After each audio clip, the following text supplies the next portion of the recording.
It's good to be here. Thank you very much for inviting me along. My name is Michael McIntyre, and I'm principal consultant at a company called Envision. And what we do is we provide support and help to businesses. We provide a number of things. We work with companies on strategy, we work with companies on sales and marketing. I personally trained as a psychologist because I like people, and many of the businesses that I work with are part of a partnership. When I went to school, we had a Latin phrase, cogito ergo sum, the old idea that the sum of the parts is almost always greater than the whole. And in business and in partnerships, I've found that is often the case. When you get a series of complementary skills, you find that the individuals make up much more when they work together as a team, and I'm a great believer in encouraging that. But the interesting thing about small businesses is that it can be very lonely. And by that I mean that BizStats, an organisation who gather information on small business behaviour, found that nearly 72% of all small to medium-sized businesses were sole traders. They didn't operate as a partnership, and that can be difficult, and that can be very, very tough.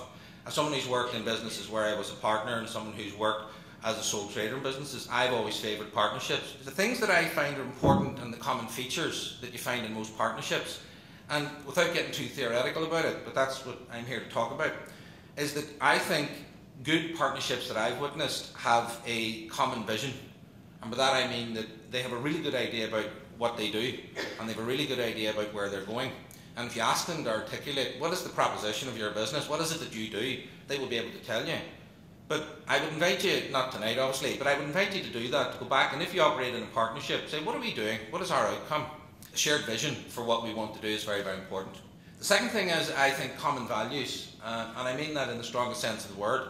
I think it's very important that you share the same values. I'm a partner in an IT networking business, and we have 50 clients. The company's called my IT department. We have a common set of values. For example, we do regular reviews with the clients, and we talk to the clients. Colin, my partner, is a well-renowned engineer in the IT sector, but he's a very high ethical code, and he operates that way, and that's the way we like to work. We work to a certain set of codes in terms of customers, a bit like the John Lewis partnership, never knowingly undersold, but never overcharged.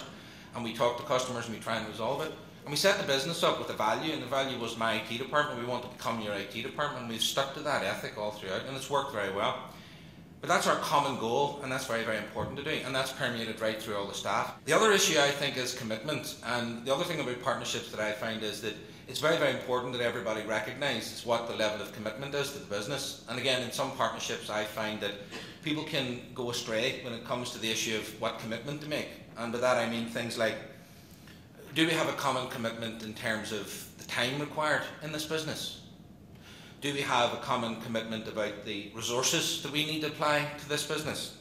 The other thing I think is the skill set. But one thing I do think is, do you ever feel sometimes, and I often feel I see a lot of this, maybe I'm guilty of it as well, that a lot of us are running around trying to convince ourselves and other people that we're actually good at stuff we're not necessarily good at.